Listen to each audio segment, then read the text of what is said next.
Hello and welcome to a Smurd P video, and today we are looking at X-Treme X-Men Omnibus Volume 1. And this is the direct market cover. And to be honest with you, I really struggled because I actually liked both covers back in the day. It was a really nice cover. So just going to quickly, carefully take this off.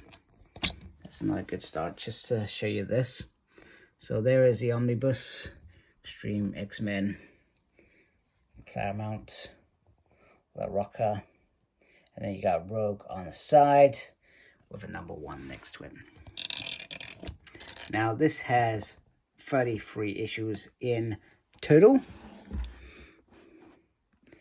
And once again, in fact, you know what, I should have just kept you off in the thing. So we've got this whole showing off all the covers there, which I do like. And then we have Slipstream on the back.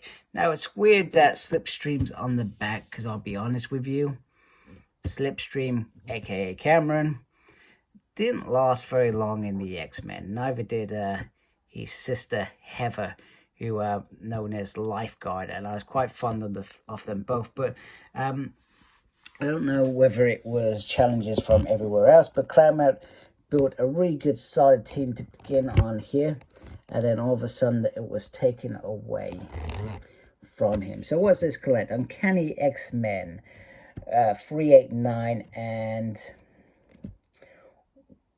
X-Men 109. So this collects 2 issues that sort of are like the prelude into the X-Treme X-Men. So they're talking about this. So I'm glad these 2 issues are in there. And then this collects X-Treme X-Men 1 to 24, X-Treme X-Men Savage Land 1 to 4, X-Treme X-Men Annual 2001, and X-Treme X-Men Expose 1-2, and material from X-Men Unlimited 36. So let me carefully take you on a journey of this omnibus. So I'm going to carefully take off my dust cover to reveal a beautiful, beautiful undercover of the female Sage, Rogue, and Storm. And Rogue dips out during this, but Sage is in it for the whole run, and I really enjoyed her. And then all of a sudden she disappeared after she joined was it Excalibur, I think. So the creators, Chris Claremont, who was a legend, he returned during Revolution, and I'll be honest with you, I think his return was a little bit underwhelming, being such a legend that he was, in the fact that he had left, what, 9 years earlier or 10 years earlier. And so there was a great big expectation, I think, and maybe that, not his downfall, he never had a downfall, he's still a legend, but he certainly didn't hit the peaks that he did with that, because comics had moved along. There was an expectation that was different. A faster pace was back in the 70s, 80s, and all the way up to the early 90s. There could be a slow burn. And he teams up with Salvador Larroca, which I hope I've said that right, and his artwork, I think it's a he. I never actually really thought of that question. I hope it's a gentleman. If it's not, it's either way. The artistry is absolutely phenomenal in this book and really good. I got this from Forbidden Planet, and actually I've been quite impressed. The last couple of 2 deliveries, I've had some really good stuff, but I've got a little bit of wear there, which I'm a bit disappointed, but I think I'm going to suck that one up, because the rest of the book is fine, and I could spend a lot of time contesting this. And then here you got a synthesis of what's going on. So there we go. So we've seen that side, nothing on that side, just X's in the background, and oh, okay, that's interesting. And I'll be honest with you, I may have to check some reviews off the normal cover, because I wasn't expecting this. So this was, I think, after the invasion, and Beast, who originally starts in this book, comes over with Jean, and I I think Nightcrawler's there as well, and Kitty Pryde as well. And they all sort of have a catch-up day before they go off on the next adventure. So I find it weird that this is on there rather than other, in particular, X-Treme X-Men members, like Bishop, for example, you know, or even the likes of Gambit, Sunspot, Psylocke, even Beast before his transformation, where he moves over into New X-Men. So there were 3 books being sort of run. So there's Uncanny X-Men written by Just Austin. Now, no matter what you say, if there's an omnibus of Chuck's work, I'm getting it. I know it wasn't the most iconic Uncanny run in history. In fact, it's actually considered one of the worst by some people. I don't mind it personally. That's just me. But it's not everybody's cup of tea. Went a bit anime, which was okay. I think it worked. Then you had New X-Men. Now, we've already had New X-Men Omnibus, and there is a re-release in 2023, which I think is its 3rd printing. It's been quite a popular book by Grant Morrison, where he sort of reinvents the X-Men and the X-Mansion, etc., and makes it a little bit more dangerous, a little bit more updated, and they're all wearing leather. Who doesn't like a bit of leather? And I think because of the way that the late 90s went, it wasn't the best. Once again, I'm really weird. I can like all I like them all, sad as it sounds. Don't get me wrong, there are better stories out there, and there are obviously worse. So they were trying to reinvent it. So X-Treme X-Men was Chris Claremont's run, and other than the extras, there, I think it goes up to around 40, 46, 48. I think that's about right. And I think there's another mini series in the middle around Kitty Pryde as well, which was obviously one of Chris's creations and one of his favorite X-Men. So this X-Treme X-Men team decides that, so this is after Moira's death, they decide that Destiny's diaries need to be protected. And to do that, they've actually got to keep them away from their mentor, somebody they look after, even as a father figure. So Storm takes this team of X-Men that aren't particularly known for working with Xavier long-term, is what I'm going to say, other than the 90s. So the loyalty, they can go and be different and outside of this group, and sort of loyal to Storm to achieve this goal, which is to collect these diaries and not use them, and perhaps destroy them, or perhaps change destiny. Damn it, I just flicked that on there. That's really annoyed me. So they begin on their mission, and it's within 6 issues, they lose people. People get badly hurt, and it is, well, you can see it there.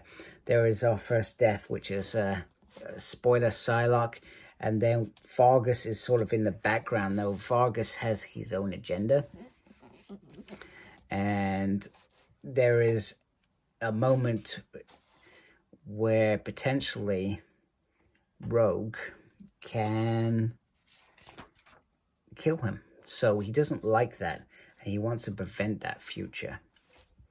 And then we go into Savage Land, which is sort of like a mini-series thrown in here, which is quite good. I just generally like it as well. The entire run, I think the thing that annoyed me was, in terms of this run, I always felt like there were too many changes constantly. There was like a core team, which was Bishop, Storm, Sage, and then team members would come in, they'll go out, then they'll come back in again and go out. I think for me, that just bugged me a little bit in terms of consistency, in terms of a consistent X-Treme X-Men team. But it's still a wonderful run. I read this run last year. I actually I got lucky enough, I bought the whole collection in terms of comic form. And my agenda then was to say, do we need an omnibus of this? And within, I think, a couple of months, Omar from Near Mint Condition, go check out his channel. He's a wonderful guy, very down to earth. Actually announced this was coming out this year, and I was like, whoa, do you know what? I was very, very happy because, like I said, I read this run last year, I reread it, I bought the comics, and, you know, I'm so glad that we finally have this, because we've had new X-Men since, I'm going to say, about 2010, when Omnibuses first started sort of coming out and getting traction. And that's had a few reprints, so it always kind of bugged me that X-Treme X-Men wasn't given the same love, because it is a really, really good run. And there is continuous themes throughout this. And, you know, some of these earlier days, this around, just talking about the cover. So they have it an individual cover, and then they have it like that, which I really, really dig. And you can, in fact, I'm not sure if you can actually see it when the next one comes up, because I think they're all, let me just get there. Might take me a few pages. There we go. There's the next page. And we also get this big invasion during this from a different dimension. You know, and Storm goes through multiple changes throughout the whole story. It's a really good quality run. And the themes just, they sort of link up. And you may not realize it at a time that they're linking up, but they do. So this takes you all the way up to 25. So I can imagine that book number 2 is going to start with Kitty Pryde's mini series, and then it will go into God Loves Man Kills Volume 2, which sees the cast sort of change again, etc. And it's really good. It's really good. I mean, even this, the experts say, and you got Schism here. Oh, that's really cool. I forgot Schism's in here. So this is first Schisms, not the Wolverine and Cyclops Schism. And Emma Frost and Storm, who have a very interesting relationship. It just pops up in here. Now, I really do hope with Volume 2 that it actually drops in here. The 2 issues from New X-Men, where Storm and Bishop return to the X-Mansion to investigate Jean Grey's apparent death. I feel like that is a pivotal, once again, a pivotal moment between these 2 characters and their dynamic in learning to adjust, because they've only recently become teammates, and Storm went off, and Emma Frost is at the mansion, who she does not trust, etc. We get some great Sam Gumphrey moments as well throughout the whole book. So yeah, so I would suggest, if you can pick this up, grab it. It's worth it. I can only imagine that there's only going to be another volume, and I'm hoping that gets announced for next year at some point. Those announcements are steadily coming out. You get some nice artwork in the back, which is always good. I always enjoy that. Beast. Thunderbird. Sorry, why did I call him Sunspot? I'm so sorry. I'm so embarrassed. I'm sure that a lot of you have commented saying, that's not Sunspot, that's Thunderbird too. I actually didn't like the fact that he called himself Thunderbird. In fact, I've not got much love for Neil. I didn't particularly like the Betsy Warren breakup, even though they've got back together several times afterwards. It just always, I don't know, it just irritated me a little bit. I don't know. I guess because I like Warren, maybe. I thought they were going to be honeys for the rest of their lives. And goodness knows what's happening with those 2 now. And then you've got all the bad guys as well. So really nice. And then you've got the cover gallery, which is very small. And then some little bit about issue 8, what the panels are. I love stuff like this. Even though sometimes I forget to actually look at them properly. Oh, and then we got some more covers. That was a bit weird, a bit random. And then we got some original art in there leading up to a panel, which is cool. There we go. This is, yeah, that's that silent one. So yeah, a really, let me just carefully move that up. Wow, a really good book. And I really do suggest, if you on the fence about this, I would grab it. Even if you read it once and move on, do you know what I mean? this is a nice book to have. And I'm looking forward to putting it on my shelf next to New X-Men and Astonishing X-Men. Okay, thank you for watching. If you do like my channel, please support by subscribing. Thank you to everybody that is subscribing to my channel. We appreciate you. Make sure you look after yourself. Very important these days. And as always, embrace geekiness. Take care. Goodbye.